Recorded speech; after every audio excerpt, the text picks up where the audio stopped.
Trẻ thua A70E ជា SUV 7 កៅអីដែលមានតម្លៃត្រឹមតែ 27500 ហើយនេះជា 7 ចំណុចដែលបងគួរពិចារណាលើ model មួយនេះ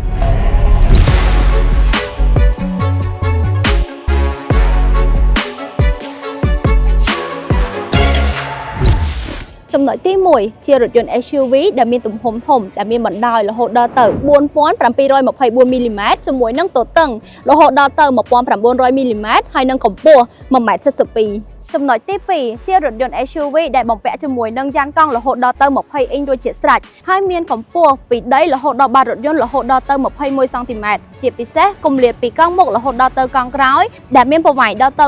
272 សង់ទីម៉ែត្រដែលធ្វើឲ្យកាប៊ីននៅខាងក្នុងរថយន្តកាន់តែទូលាយ ចំណុចទី3រថយន្តមួយ model នេះបំពាក់ជាមួយនឹងម៉ាស៊ីនរហូតដល់ទៅ 1.5 turbo charge ដែលផ្ដល់កម្លាំងសេះរហូតដល់ទៅ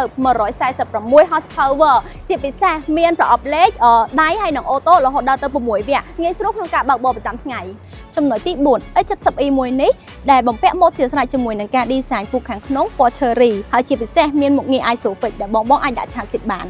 ចំណុចទី5 A70E មួយនេះបំពាក់ជាមួយនឹងម៉ាស៊ីនត្រជាក់មកខាងក្រោយស្រាប់ជាពិសេសនៅខាងលើគឺមានដំបូលបើកធំទូលាយមាន sunset ជាមួយនឹង sunroof ដែលបងអាចបើកពីរតង់បានចំណុចដែលពិសេសលើរថយន្ត model មួយនេះគឺមានរហូតដល់ទៅ 7 កៅអីដែលបងអាចធ្វើការជិះ 7 នាក់ក៏បានឬក៏ 5 នាក់ក៏បានដែលបងគ្រាន់តែធ្វើការបត់កៅអីជួរទី 3 មកខាងមុខនៅបងអាចធ្វើការដាក់អីវ៉ាន់បានច្រើនជាងមុនចំណុចចុងក្រោយបង